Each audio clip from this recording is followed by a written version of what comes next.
What is going on, awesome people? Welcome to episode 24 of Countdown to Freedom in Iran. My name is Iman Hushman, and it is a pleasure to host yet another episode of Countdown. We have an incredible program lined up for you. It's going to be, as always, starting off with the one and only, the queen bee of journalism. It's none other than Paris Mansouri.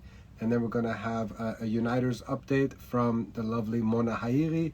And we're going to have a nice little segment, a little mental health moment that's going to be with Shahla Nikpour.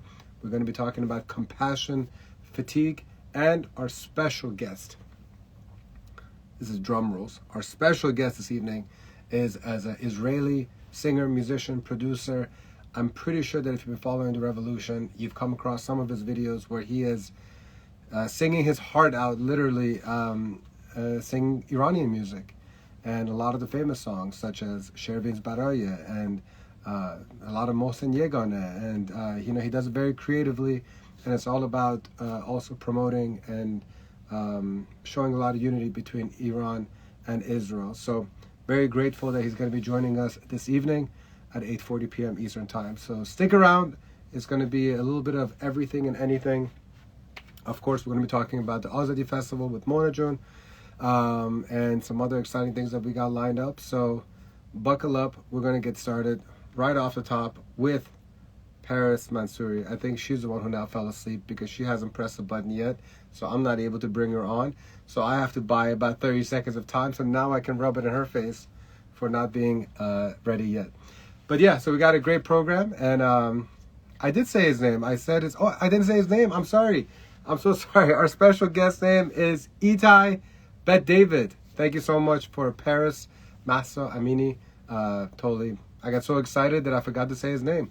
But yeah, he's a pretty incredible individual, and I've been following him for a couple months, and I'm just very happy that he's going to be joining us later this evening. Until then, it's Paris, who works so hard, so diligently, so carefully, and with so much integrity to do and bring the news. Here's Paris Mansouri. Thanks for I had to do that. I'm sorry. roasting me. It's a little bit of inside joke because I may have fallen asleep a little bit last week, and here she was 10 minutes ago giving me a reminder that we have countdown, but now I got to rub it back into her face a little bit. Good evening. Good Rubbed. evening, Consider Paris. it rubbed. I'm doing all right. It's How always a are very you? conflicting feeling to be asking how you're doing, because I know that you're not doing well when you read all this news about Iran, but just know that we always appreciate everything you're doing. So hopefully you are as good as you can be, is really what I should be asking. Thank you. So we are on Thank you. day 272, and so we're just going to get right to it. The mayor of Tehran is in Brussels. Thank you, Brussels, for inviting terrorists into your country, where they're holding meetings about social inclusion. What an interesting thing that it's like, I swear to God, it's all a prank. It's all a joke. It's all a fraud. But yeah, so Brussels, social inclusion, give us the details, please. So, in case you think that's bad, stay tuned because it's about to get a whole lot worse. But yes, I'm the bearer of bad news, and here we go. Tehran's mayor, his name is Alireza Zakani. If I'm looking to the side, that's where my notes are. He's the former head of the Islamic Republic Student Besiege Organization.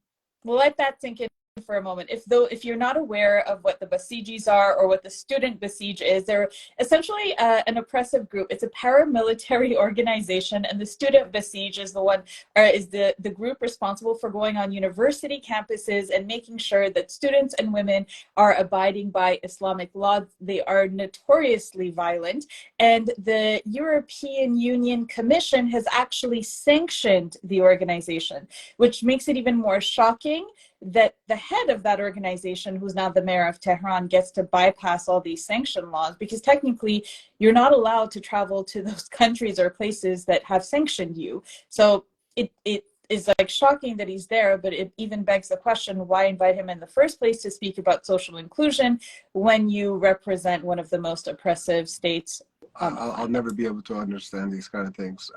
There's some concerning news coming out of Tehran about water shortages. What is that all about? Yes, so there are many factors that are coming into play when it comes to that. So poor money management, corruption, the supply is actually dwindling because of lack of knowledge, lack of basically specialty. I mean, it's not just anybody. You can't just have anybody run any kind of department. And as we know, the Islamic regime is not really known to have the brightest individuals running everything. And what we do know is that individuals who do raise red flags and who do question the government are often arrested anyways. So it's very difficult to get things done and actually to do their job adequately. So the Islamic regime's energy minister blames what's happening and the problem right now with the shortages on a blockage that happened in the water supply after there was a landslide last week, and then there was flooding as well, that he's saying that the problem is solved. Meanwhile, the residents in Tehran are saying that the problem is not solved. And this is not a Tehran unique issue. This happens across the country. There are many cities that are having issues with their water supplies. There are many different reasons for that. But unfortunately, what usually happens is that they come out in protest and then the government decides to arrest them and silence them. And then the cycle continues. Everybody knows about Kian Pirfalak, and there's some really awful news coming about his family from this past weekend. Let's make sure our audience knows what happened? Right. So why this story really hit a chord with so many Iranians is back in November 16, 2022, amidst all of the protests and everything going on in the onset of the revolution in those early days, the Islamic regime forces basically were shooting indiscriminately, shot into this family car and killed a 9-year-old boy. They injured his father to the point that he is still wheelchair bound. The mother got out of it unscathed. However, she has been denied her livelihood and they are threatening her into silence. They had a commemorative ceremony for Kian this past weekend to basically celebrate and mark what would have been his 10th birthday. And his mother's cousin was shot by IRGC forces at that event. So imagine you are at a celebration for a family member who passed away, and you are shot. His name was Puya, and some reports are saying he was 19. Other reports say that he was 21. Either case, he should not have died. Wow.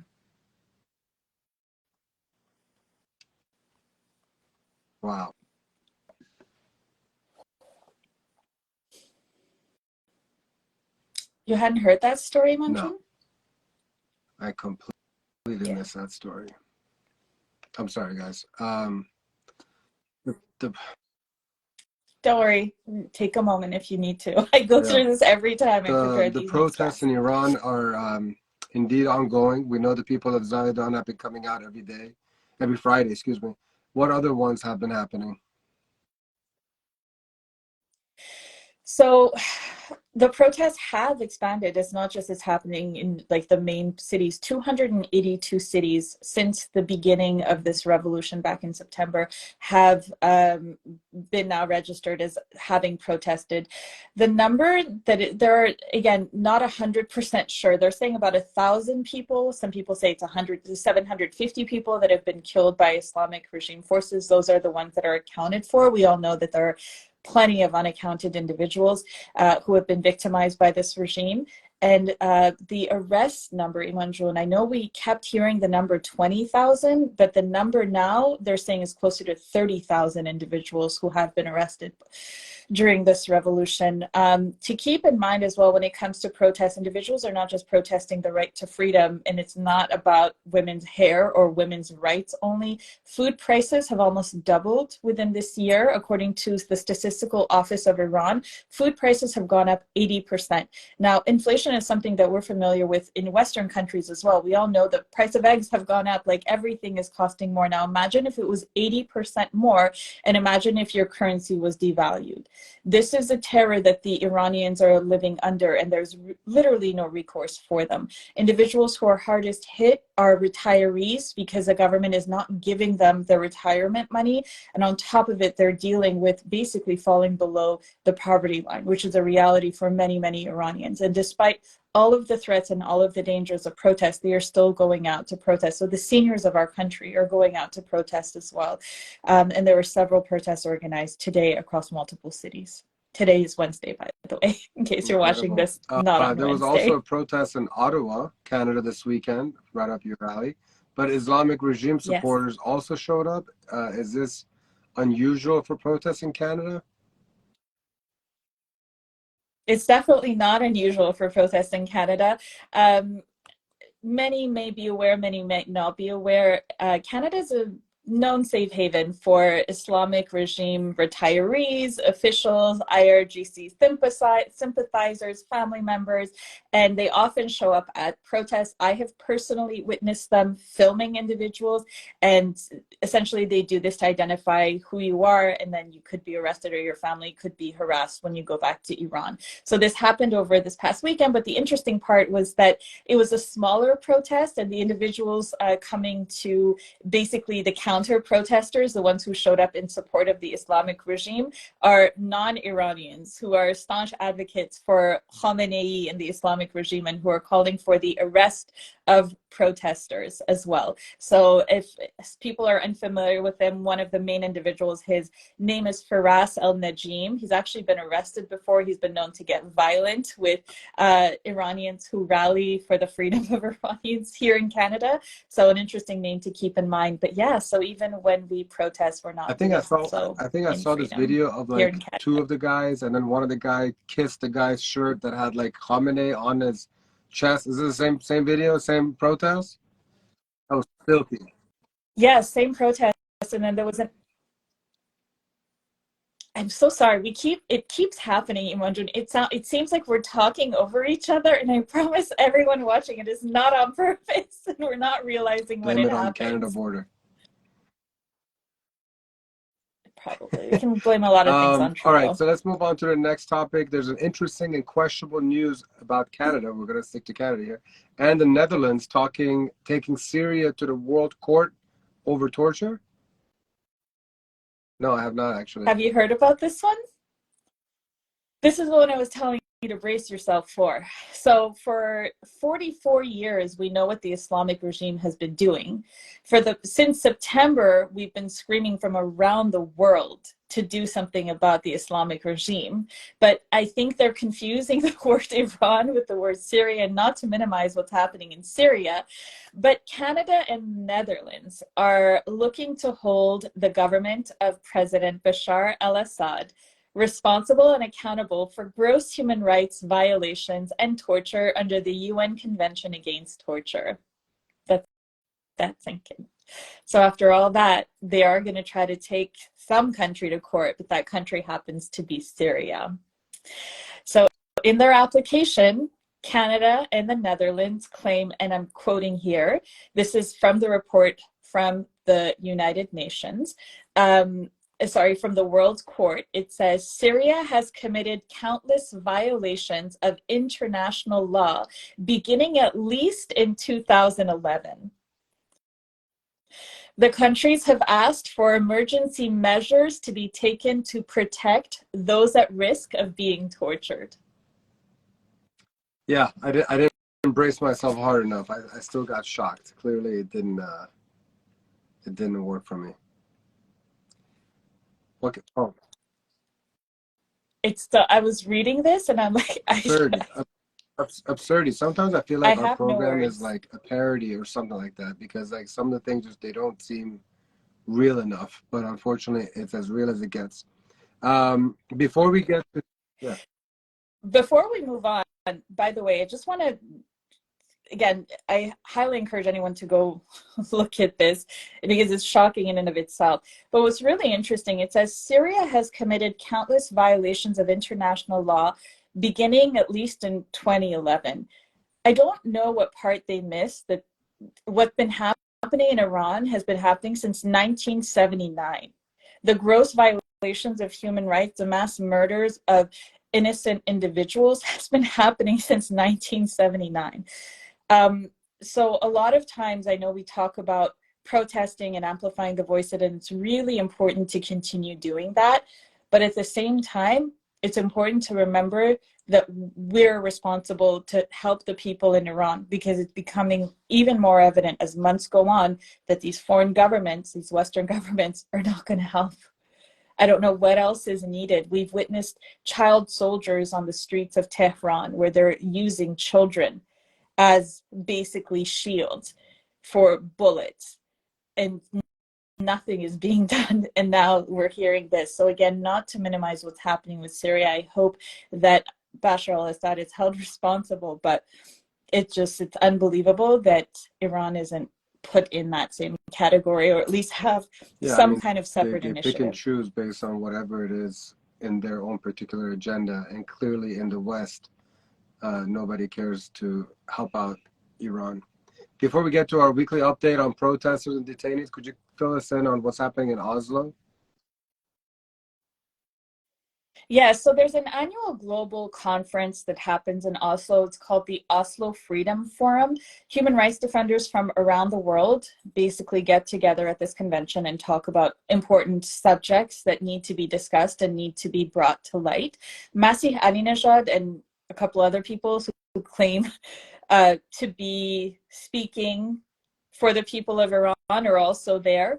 The topics of discussion are, again, like I said, of obvious importance. But when you look at the individuals who are speaking on, quote unquote, behalf of the people in Iran, when you look at who they are and the actions they've taken, it really doesn't synthesize. It's not really in parallel and not really reflective of the voices coming out of Iran, which unfortunately makes it a lot more difficult for us or myself to want to cover freely and fairly. I don't want to highlight what these individuals are doing, because to a Western audience, it could look really great. But when you dig a little deeper into what they're really doing and what they're really about and who they're really tied to, it's not so great that these individuals are the ones who are representing us. And again, I don't want to take time in this broadcast to do it, but I highly encourage people to get to know some of the more familiar faces of this revolution to see who they're really tied to. And at this point, there's been enough said and proof out there to legitimize any concern that we've had over these past few months. Let's go ahead and get to the protesters and detainees.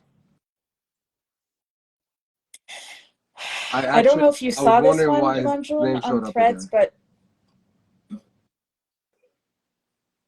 so we have a uniter. Her name is Shiva Saber, who's very near and dear to us. Her cousin had a court date this morning, and she doesn't have news of her cousin's basically latest update whereabouts. We're hoping that he's okay. His name is Hushidar Zarif.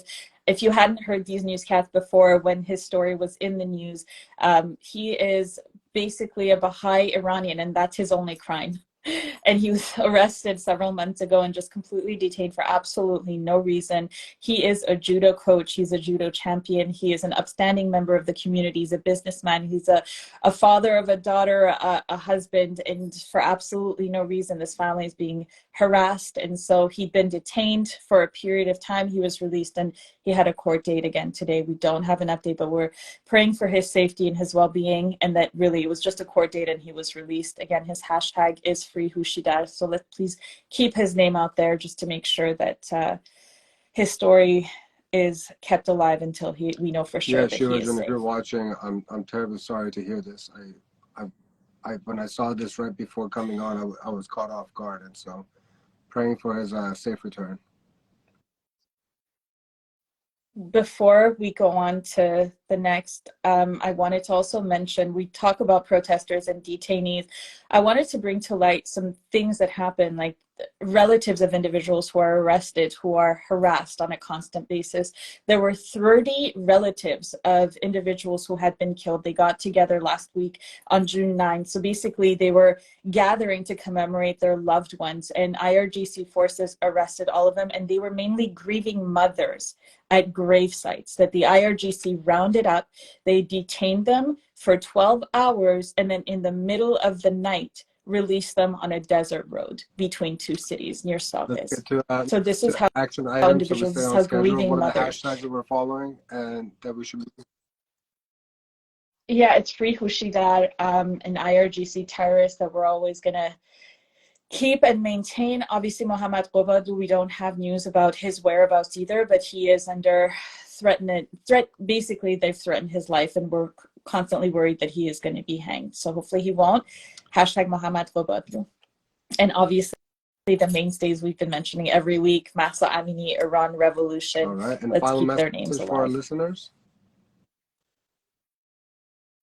On a bright note, our language is called Persian when we're speaking in English. It's not called Farsi. When we're speaking in Farsi, we use that language colloquially for ourselves, but in foreign languages, our languages have names. So just like we don't say I speak Francais, we say I speak French, I speak Persian, not I speak Farsi. Same difference. I feel like we're ending on a low, Iman June. We need to like bring it up because we're gonna have Itay, who's an incredible guest. Shahla June's gonna get us up and motivated, and Mona's gonna tell us how we're gonna come together for the Azadi Festival and bring our community together. So I promise you, it's just good news here on out. We appreciate you giving us the hard truth, you know, but we need to hear these things so that we can continue to be motivated to continue this fight. So thank you so much, Paris. All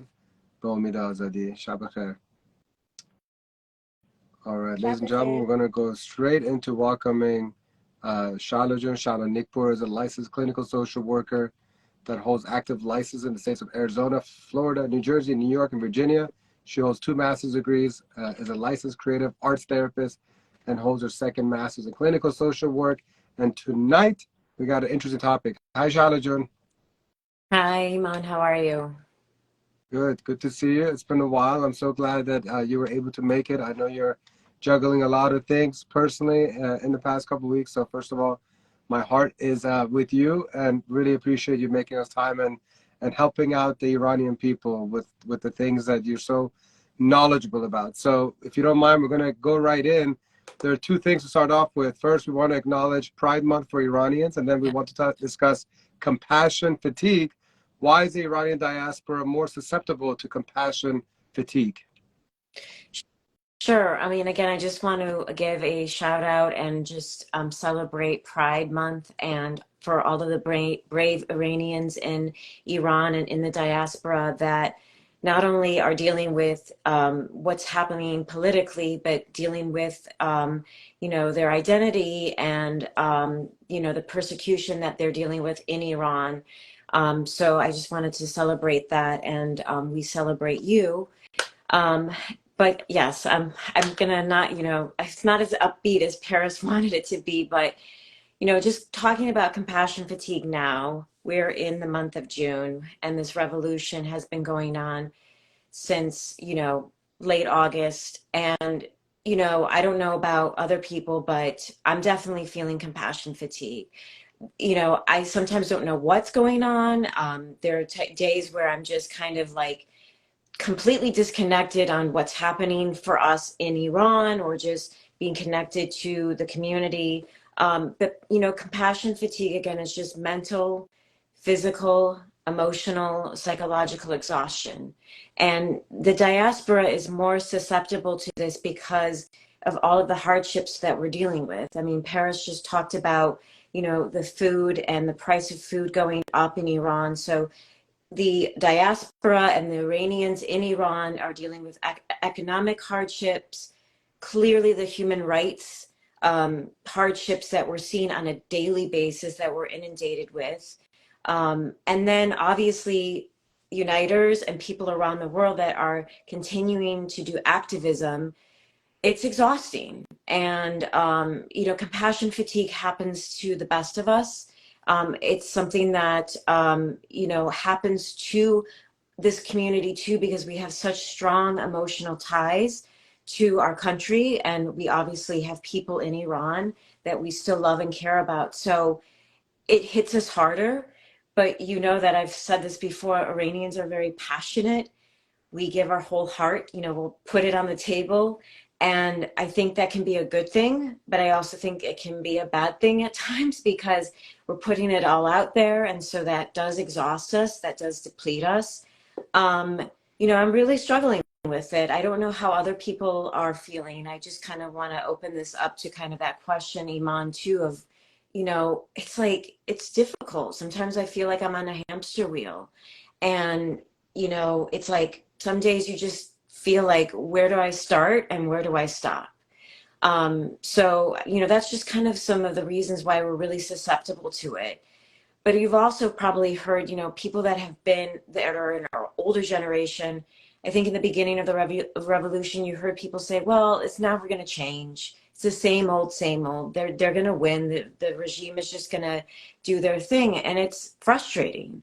It's also frustrating to continue to see governments and politicians and communities around the world still doing this thing, which I call benign neglect, where they're kind of sprinkling a little bit of, oh yeah, that's really bad what's happening in Iran, but there's not really a lot of action that's happening and interventions. And so that also breeds compassion fatigue. It's like, well, what's the point then? So I know you have definitely experienced it. And I tell people, if you say you don't have compassion fatigue, you probably are in the compassion fatigue state. So just normalizing it, there's nothing wrong with you. It's just part of being a human being. Ashley, in the comment section, wanted to get like an exact definition of what compassion fatigue is. Could you put it in a sentence? Sure. Again, it's a kind of mental exhaustion, physical exhaustion, feeling fatigue, cognitive exhaustion, having kind of fogginess, poor memory. It also can be things like resentment, feeling resentful towards other people, kind of pessimistic attitude towards the future. It can be ruminating thoughts about the past. It's also a lack of sometimes our own boundaries of doing, self-care. So those are some of just the bullet points of compassion fatigue. It can get a lot bigger in dialogue about that, and we could go into a whole segment on just compassion fatigue. How can we mitigate this compassion fatigue that you speak of? Obviously, taking breaks, connected to a community that supports us and kind of understands what's going on. A lot of boundaries, saying no to things. You don't have to say yes to everything. You can say things like, I can't, that's not in my bandwidth this week, but I can do this. Making sure that you're taking care of your physical self.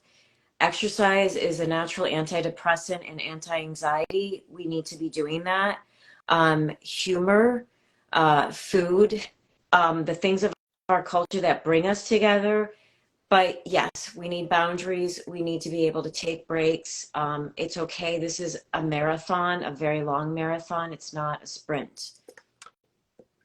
Lastly, is compassion fatigue a natural response to what we're witnessing?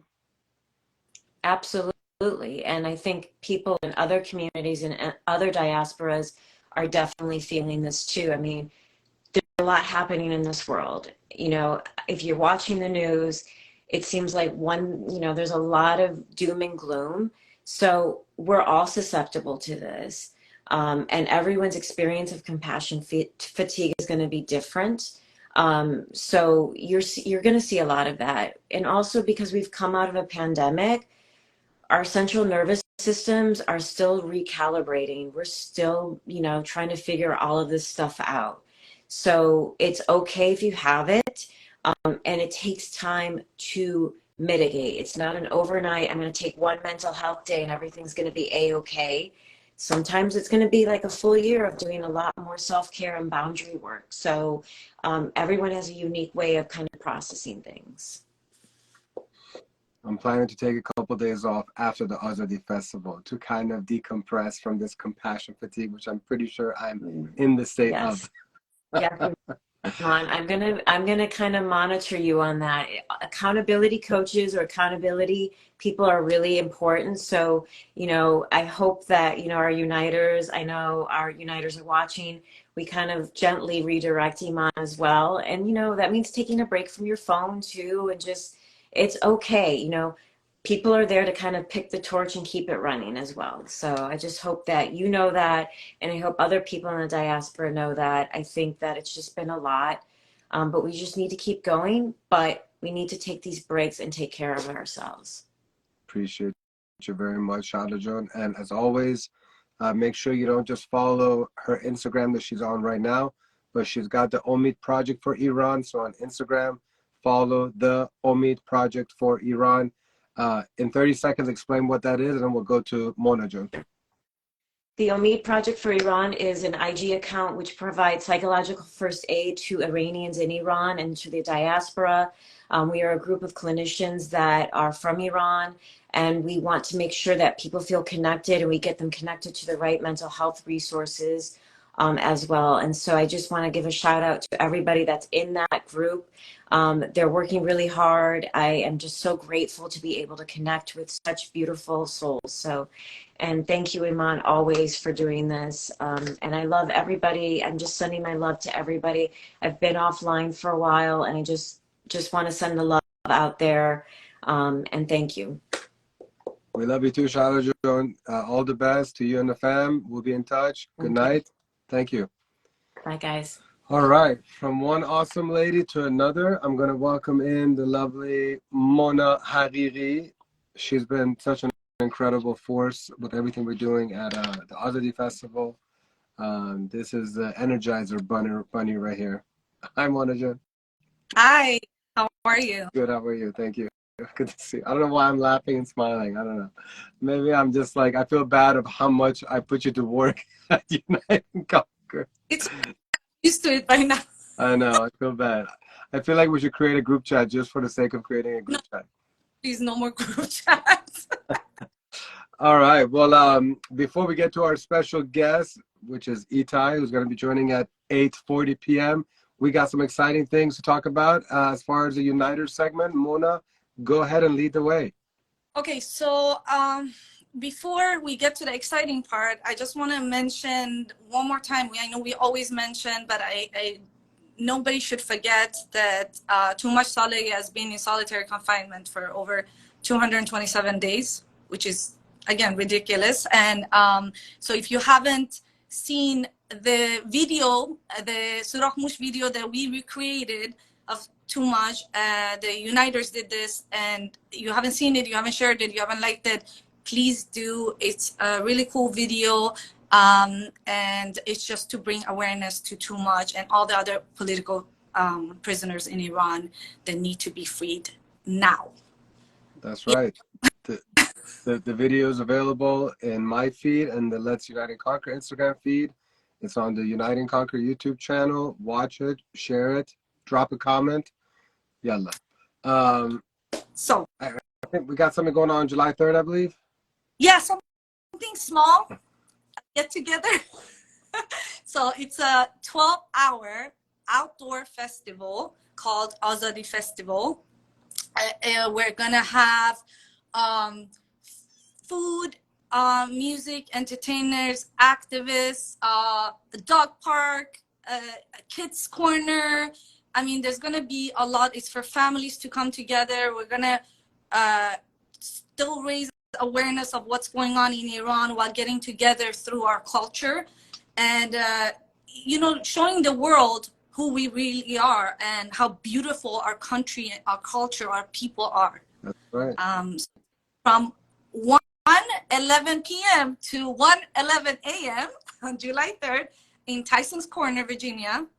And if you can't, try to make it, because it's going to be an epic event.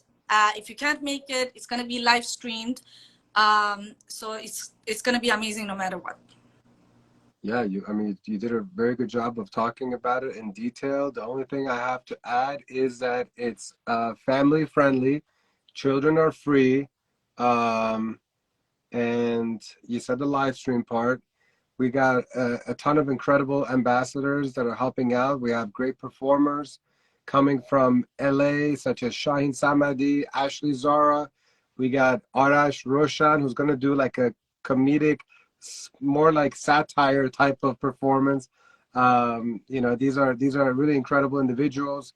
We got Retail Therapy Clinic that has created an online store for us.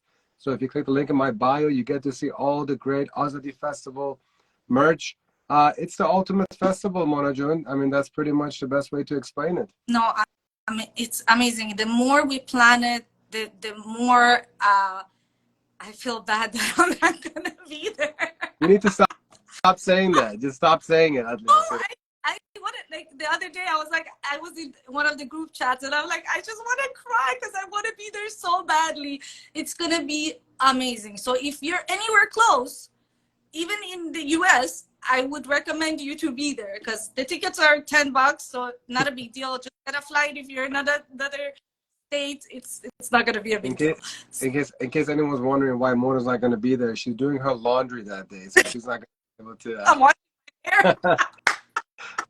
Yeah, but I did forget one thing. There's also going to be Iranian vendors that are going to be there. So there's like a Iranian bazaar, and then there's all the other things that were mentioned.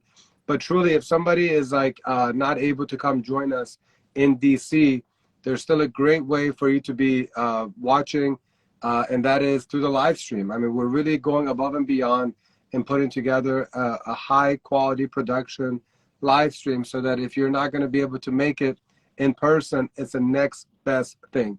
And if you love the idea, if you have never heard of an Azadi Festival and you're loving this idea, know that you can be a part of it. You can be a part of it by becoming an ambassador. You can be an ally. An ambassador means that you basically are helping this thing happen. It's a bunch of regular Iranians working their asses off to make sure that this festival is great for our community locally and globally. You don't need any experience. You need to have a heart that beats for our homeland. Or you can be a non-Iranian that cares for what's happening inside of Iran and loves the Iranian culture. We have a couple of non-Iranians such as Dylan, who's in there. I feel like there's one more non-Iranian, but it doesn't matter. The point is, it's all about bringing us together. So no matter where you're from originally. And for more information, you can click the link to bio. You could be an ambassador, an ally. You could be a vendor. You can be a contributor. It needs financial contribution, big time. And you can also be sponsor. Yes, we just added a whole sponsor tab. So really, like, if you are a business, Iranian, non-Iranian, local, global, you can sponsor this event. And basically what you're doing is supporting the Azadi Festival, but you will have all of us support the hell out of you, because us ambassadors and everybody that's connected to this program is going to truly appreciate any business that is supporting the Azadi Festival. So it's all about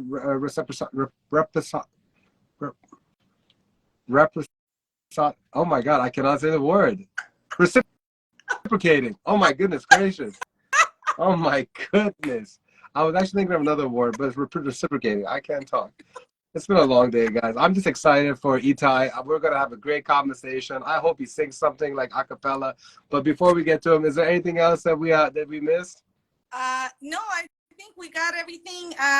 You know, it's very easy to help. You don't have to be an ambassador and just be in 100 group chats if it's too much for you. But, you know, helping in any other way helps. Any way helps, and it's gonna be amazing. And what I'm hoping is that this is gonna be one of many more Azadi festivals, and we're gonna always come together until we have an Azadi festival in Tehran at the Azadi Square. Yeah. And now I have to convince Itay to come and perform at Azadi Festival as well. So Itay, right. I know you're in the green room. We're gonna welcome you in a second. Please start packing your bags. We need you in the nation's capital on July 3rd.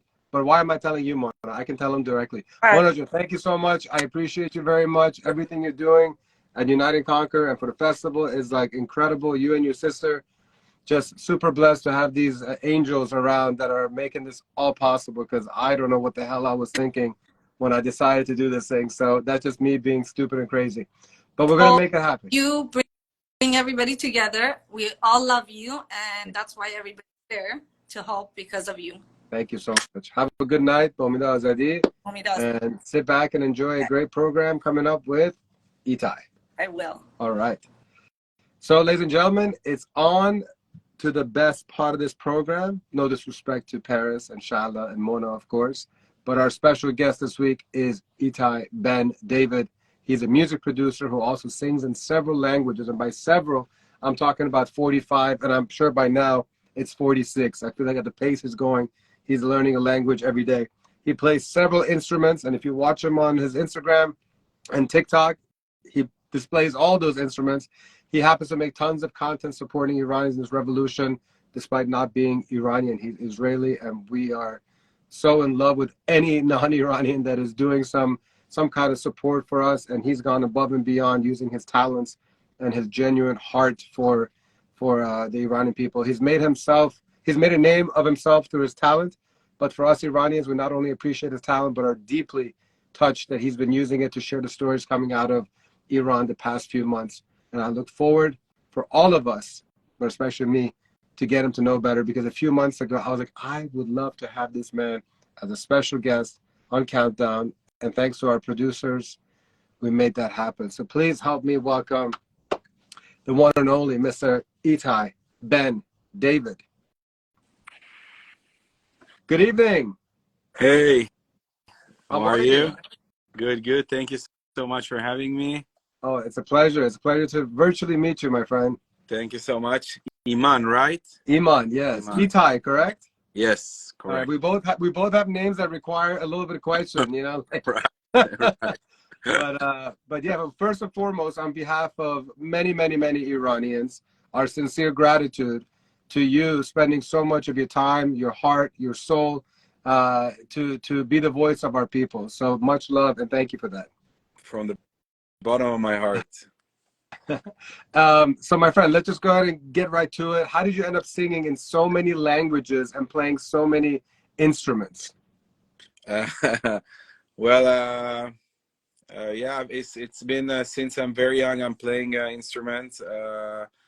Was exposed to many different type of music as a kid from my dad. He's still very music. He has very versatile type of music listener. So I was consuming a lot of different type of music, and as well as different type of languages.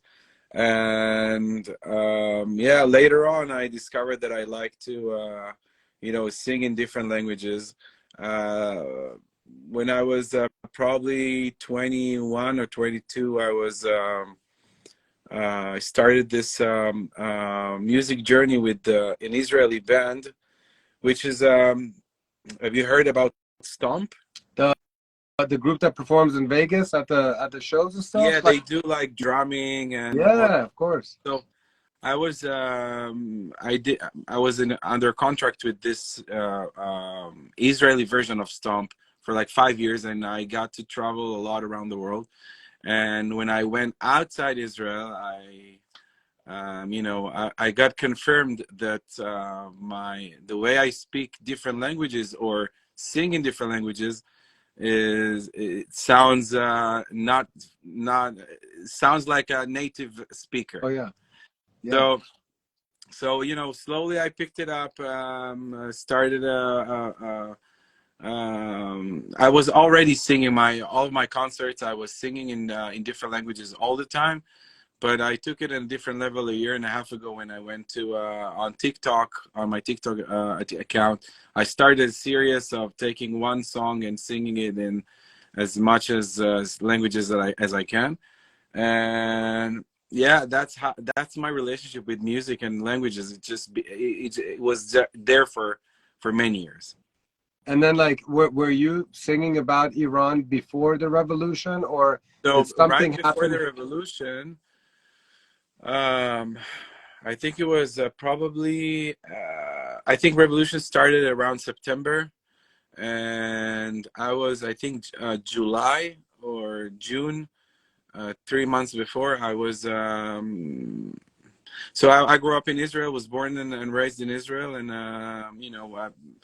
there is many Iranians in Israel, Persian Jews in Israel, and I grew up with mixture of a lot of people, because Israel is it's a place that it's pretty similar to California. Are you guys in California? No, I'm in Miami actually, but I used to live in DC for a long time, so I'm familiar with the multiculturalness. Yeah, exactly. So like super multicultural with so many different people. So I grew up with the Iranians as well, Persians. Which when I moved here to Tehran, as we call it, I got like really close to the culture. I have a Jewish temple here, which is owned by Iranians and Jews, and slowly I got a little community. I was also playing with Rana Mansour when I first moved here 12 years ago. I played drums for her and sang a few songs while performing with her. But You you want to know a funny story? yeah. I managed Rana in 2019. Wow. I helped her with the Zan music video as well. So there was a slight 1 year. So I miss you. How crazy. Wow. Yeah, that was like 10 years ago. Very cool. So yeah, so so slowly, you know, when I moved here, you know, slowly I got a little Persian community that I know, like few friends here, Temple, you know, some Persian musicians. I was, you know, I did some Jewish Persian weddings as well as a singer, as a drummer. And then, as I said, June, 3 months before the revolution, I asked one of my friends, he's a Jewish Iranian, can you send me like 2, 3 Iranian songs? Because all I know is, you know, songs from weddings, which was up tempo. I asked one of my friends to send me like really beautiful songs that he thinks they are beautiful and popular. He sent me 3 songs. One of them was Bet Hol Midam. I covered this one, June. So June to September, I had 3 months of this video out there, and a lot of attention and followers, and people got so excited from the cover I did. And, you know, slowly I got really tied up the relationship between me and Iranians. And I think the algorithm made it like this also. You know, I was seeing a lot of content from Iran, and then, you know, figured step by step what's going on. As I said, I was already engaged with the Iranian people, community, and I got so many, after the revolution started, I got so many requests to do Baraye. And yeah, I got so many requests, and I didn't know, you know, I was listening to the song, I wasn't sure, blah blah blah blah. Anyhow, after I did this cover, it was just like unstoppable. And What was all the feedback positive, or did you get some negative feedback yeah, as well? For I mean, you know, in the showbiz, there is always negative comments, which I'm working with that as well. It's part of you know, doing this job. It's this is something that you have to deal with, and you know, I'm dealing with this very very good, and you know, I don't mind that. But as far as when the hate comments started, talking about the country's you know, conflict, that even made me harsher on the topic, and, you know, bring it to more awareness, as you know, my social media grew up massively after that. So I you know, I had the feeling that I need to deliver now, and use what I have, what I got as a gift, to help what I think right, which is the greatest history between Iran and Israel. Um, you know, just bringing that to awareness, and change people's minds, which I'm on a daily basis getting many messages from Iran, from Iranians around the world, how, you know, even for 1% I changed their mind. This is, for me, this is why I do what I do. And my goal is to actually, you know, bring this awareness of people to people are nice. This is all you know, it's a media. it's a media. They're trying to control you, and the governments, and the all the politics, which I'm known as a non-politic person. So this is what design your thoughts, and it's something that I think in 2023 people can get rid of, and get educated a little more about what's really going on. And in my mind, my state of mind is that this is the truth, my truth. And I think you know, most people wants to live peacefully their life, enjoy their life, No one wants hate and wars and poverties, and people wants to have a good life, take care of of their families, and this is all. That's why we are here. It's a short time we have to be on this planet. Let's manage it nicely, and um, as I said, this gift that I got as a power to change people's minds. That's my goal. That was my that was my mission. Absolutely, you're definitely bringing these two nationalities together. And we often ask what our guests feel is misunderstood about Iranians and this revolution. But I would love for you to tell us what is misunderstood about Israel when it comes to the relationship with Iran. I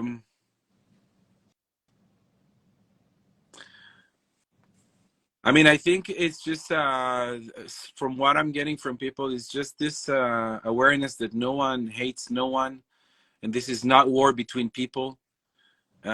And people are, as I said, they want to live peacefully. They want to love, they want to give, they want to share, they want to have a good life. I mean, I tell this story to many of my friends. My father, it's 1976. My father was a crane operator, and he was supposed to go and work in Tehran. So this is before the regime change. Yeah.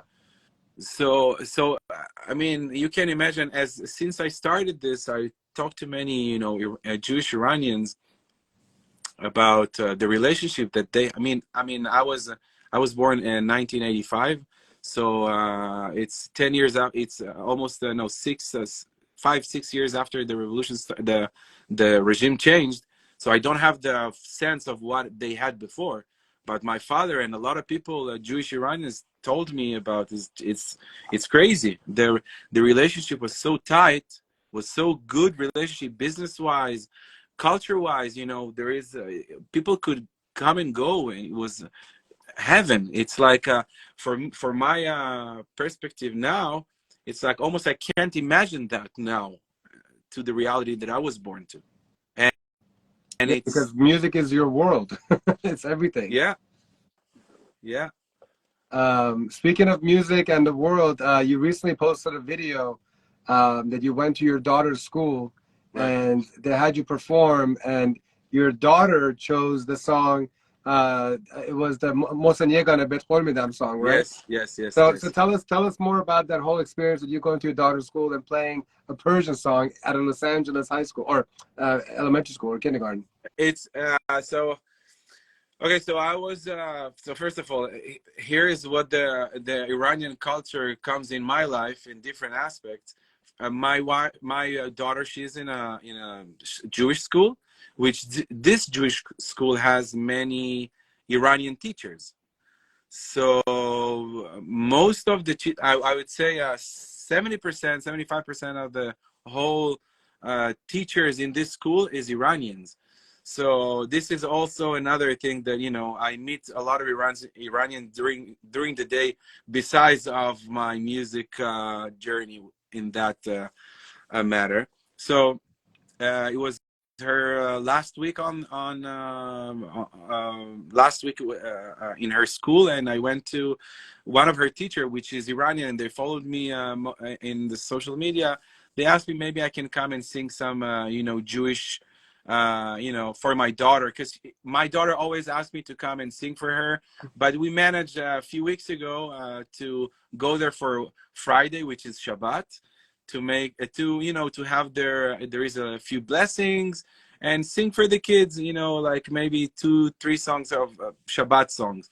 So I started with a Shabbat song for everyone there, and then the teacher asked my daughter, what do you want that daddy would play? So she came to me. She didn't want to say that, so she whispered in my ear. She called it, Abba, please, hold me dam sachmist. That's how she called it.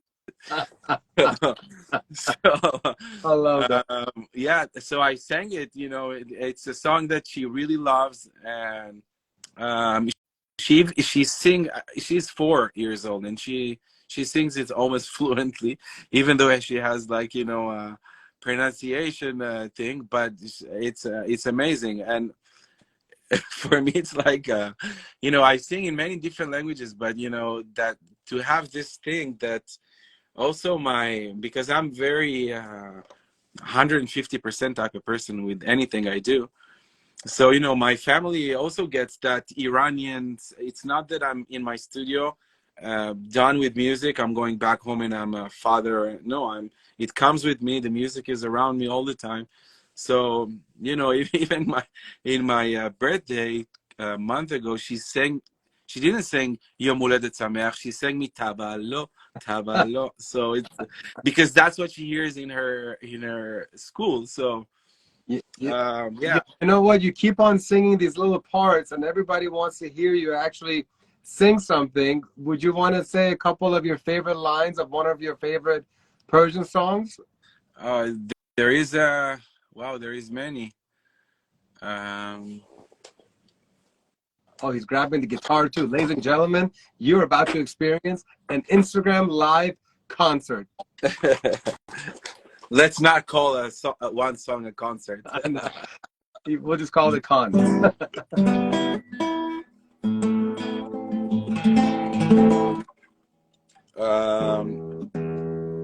It's a new guitar that I got today. So just a little adjustment. So anyway, about the experience with my daughter, it was such a pure moment.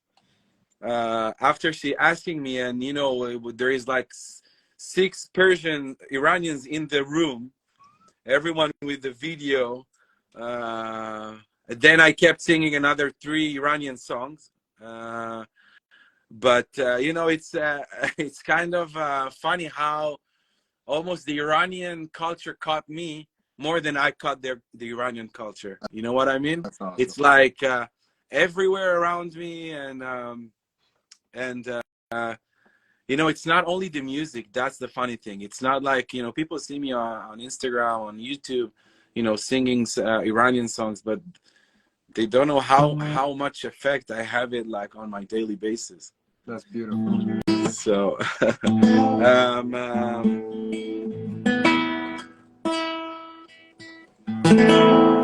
okay.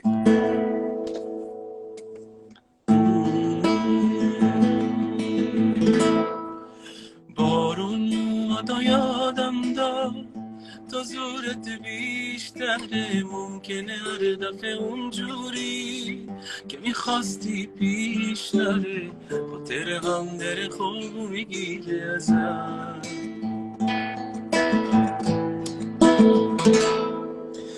دوری و من دیگه ته دنیا قلبت نوک قلی قفله من که تو زندگی میشکی نیست چه دروگی دارم بگم آخه این همه دوری نقاسه تو خوبه نمن طرف تو بارون نمیاد نمیشه دل تنگ زیاد میدونی چند وقت دلم تو رو میخواد اینجوری نکن با من ای دوری نکن با من این شوخی خوبی نیست من بی تو میمیرم واقعا اینجوری نرو سخته چرا قلب تو بیرحمه کی غیر تو واقعش این حال منو میفهمه Wow. You have a gift, my friend, and we're so grateful that you share your gift with all of us. Thank you so much for this beautiful surprise performance. Thank you, guys. That's Thank incredible, you. man. That's incredible. What's your daughter's name, by the way? Ruth. Ruth. She's lucky to have you, and I'm sure you're lucky to have her too. It's beautiful that this story of her school performance, you know, transitioned to you performing. So thank you and Ruth for making this happen. Let me ask you before I let you go. Do you understand 100% of what you sing? Like, is there a lot of memorization, or have you really picked up the language at this point? I 100% 100% doesn't understand. No, I'm kidding. Oh. It's just no. This is my joke. But as I'm explaining people, when I sing in different language, especially songs that I'm not familiar with, what I do, I just read some of them. Well, now I'm trying more to get deep into that, but a lot of the songs while I'm singing, I don't really think about anything I sing, but putting my feelings into the music. Yeah. So maybe I have the theme. Sometimes I do, sometimes not, but maybe thinking about the topic of the song, but I'm mostly 85% is like really into the music itself, less about I'm also when I'm practicing those songs, I want to make sure that I remember it by heart, so I don't have to think so much, and I can deliver my feelings into the music. Yeah. So I mean, one thing that stood out when I first came across your page a few months ago, it was like a genuine, sincere, heartfelt experience when you were performing, and so like that's why I was like, maybe he actually really understands everything, because normally you have to connect to a song with the lyrics, but you somehow are still able to connect it through the melody and the music. So it's beautiful. It's great. Yeah, I mean, as I said, nowadays I'm trying my hardest to put, but as I said, if even I know the translation, but each and every word while I'm singing, I'm also disconnected from anything but getting connected to the music itself, as well as perfecting my pronunciation so it doesn't sound foreign. Yeah, no, it's great. I mean, first of all, you definitely don't have it sounds very authentic to the language itself. That's basically what I can say. And then you do it heartfelt too, and that's why people love you, and this is why they can't get enough of you, and which is why I'm just happy that everybody here got to experience you performing it live. So thank you, Itay. I mean, I could talk to you a lot longer, but I have to cut this short. But I just want to say once again, thank you for everything you've been doing. I hope that we continue to have you a part of this fight until we go and we perform in Tehran and Tel Aviv, and we come to you, you come to us, and we celebrate freedom and unity. I pray for that, and I just want to add that I'm working on a few concerts. I don't want to talk too much now because it's not official, but as soon as I'm gonna have details, I'm gonna announce. But I'm working on a tour and a few big concerts here in LA, as well as New York and Toronto, and hopefully I'm gonna see all of you guys. Well, whenever you have the tour set, please let us know so we can share it with everybody. Of course. At Unite and Conquer, our entire community are big supporters of everything that you're doing. So wherever you go, we're going to make sure to spread the word.